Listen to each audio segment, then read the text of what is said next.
Saturday, I got a wrestling show. I just wanted to show the robot, the droid robot, droid inspired robot of Star Wars. So again, like what I did, I had a base, had an LED light. Hopefully the switch works this time. Let's see. There's not too much movement. I think it's just because of the way that the motor works, but I've been able to make it move. I don't know if you can see it moving. Just a little bit, but it's not much.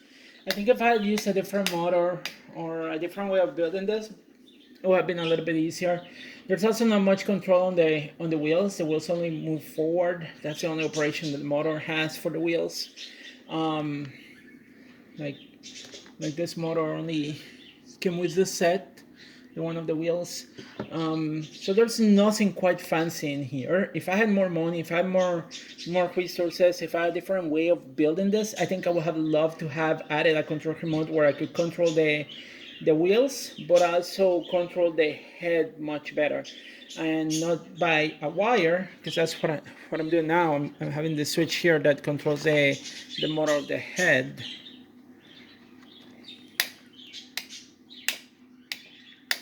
So yeah, that's this switch here, and it's wired. If I had more money, I would love to have it wireless, like a earthy remote control car, but I don't have the resources for that. I don't want to spend too much money, but I'm happy with how this looks like. I learned something out of this. I got myself familiar with servo motors and kind of had to use my ingenuity to make the motor at the, because it's a normal DC motor, what I'm using in the head, and I'm just like wired it in a way that I can change the direction by the way current flow through the motor.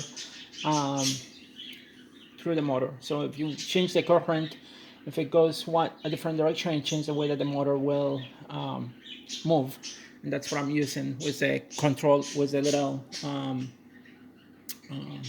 switch in here. That's what that does. So yeah, YouTube has some interesting videos on how to do that. That's how I don't know about that. And yeah, but if I had more money, I would have purchased a servo motor and maybe program a little bit more, but I don't have money for that. But I do like the fact that the light works, the LED light. I was planning on putting more lights in there, but the first base that I was going to use broke when I was trying to dig the hole, do the hole for the switch, which also is LED light. But I think it looks alright.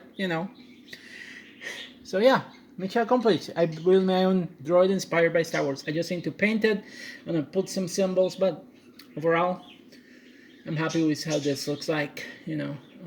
Yeah, and again, this is just simple materials. It's a dining container that I had, food container, and this is just a yogurt container that I converted into the head of the droid. So yeah, that's how you make a droid with materials from home. Anyway, that's all I got. Peace, everybody. Stay safe. Bye.